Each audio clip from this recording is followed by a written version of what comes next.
T'as beaucoup de Noirs américains qui ne connaissent tellement rien de l'Afrique que si tu leur demandes de la placer sur une carte où il n'y a que le continent africain, avec écrit en grand Afrique, même comme ça, ils vont te montrer l'océan. Pourquoi les Noirs américains savent si peu de choses sur l'Afrique? Et quand je dis peu de choses, encore, je suis gentil, hein.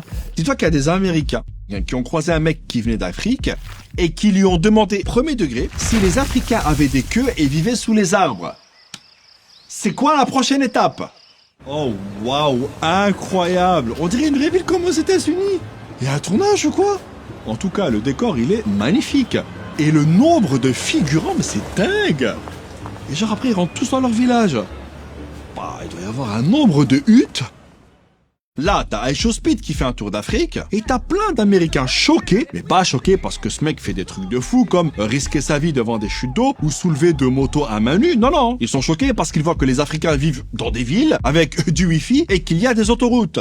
Je sais pas si vous vous rendez compte, hein, pour des Américains, un Africain ne fait pas ses courses chez Auchan, mais Auchan. Genre, le rayon viande, c'est un zèbre qui court.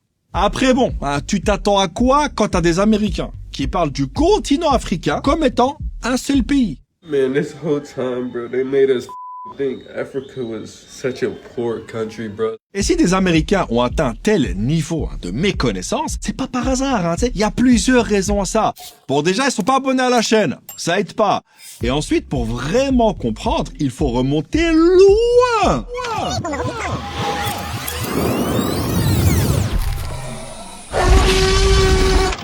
Non. Là, t'es allé beaucoup trop loin. En fait, faut remonter au temps de l'esclavage. Pour maintenir les gens en esclavage, il fallait détruire le respect d'eux-mêmes et leur faire oublier leurs racines. On les a forcés à abandonner leurs noms africains pour des noms le moins africains possible. Donc les noms avec 2 consonnes qui se suivent, ça a dégagé. Et ça a continué après l'esclavage. Pendant la ségrégation, on faisait comprendre aux Afro-Américains qu'il fallait oublier leur lien avec l'Afrique, histoire d'être plus civilisés. Du coup, pour être acceptés ou moins rejetés, dans une Amérique bien raciste, bien Only White Lives Matter, les Noirs devaient prouver qu'ils n'étaient pas comme les Africains. Et évidemment, t'as aussi les médias qui ont joué un rôle très important dans la vision qu'ont les Américains de l'Afrique. Pendant des années, t'as des médias comme le New York Times. Lorsqu'il traitait de l'Afrique, c'était sous des angles négatifs et plein de clichés. Le journal avait des titres du style « Bien sûr, Ebola est grave, l'Afrique connaît pire » ou alors « Magie, cannibalisme dans la jungle africaine ». Et en plus, il représentait les femmes noires comme ça. T'imagines? Non, je rigole. Ça, c'était il y a quelques semaines dans Charlie Hebdo. Et qui dit Amérique dit Hollywood. Et vous imaginez bien que Hollywood n'a pas aidé à expliquer aux Américains ce qu'est réellement l'Afrique. Au contraire, dans le cinéma américain, l'Afrique c'est en gros un grand pays où tout le monde se ressemble et habite dans le même village qui s'appelle le village. Et vous savez qu'il y a aussi inconsciemment ou consciemment participé à donner une mauvaise image de l'Afrique, les ONG. Frère, pendant des années, l'Afrique, c'était pas un continent avec une histoire. Non, c'était une affiche avec en général un enfant. Et la question que je me suis toujours posée, c'est comment il faisait cette affiche? Non, mais là, on ressent rien, là. On ressent rien, il faut faire quelque chose, là. Enlevez-lui son jouet. Enlevez-lui son jouet. Voilà. Faites-le regarder dans le vide. Il doit regarder dans le vide. Excellent. Il manque quelque chose, là. Mettez-lui des mouches. Un maximum de mouches. Allez-y, allez. Non, surtout, vous ne le mouchez pas. Vous ne le mouchez pas. Il n'y a personne qui l'aide, ok? Voilà. Excellent. On va manger un petit creux. Et là, il y en a qui vont me dire, oui, mais Abdel... Chut, non. Mais laisse-moi terminer.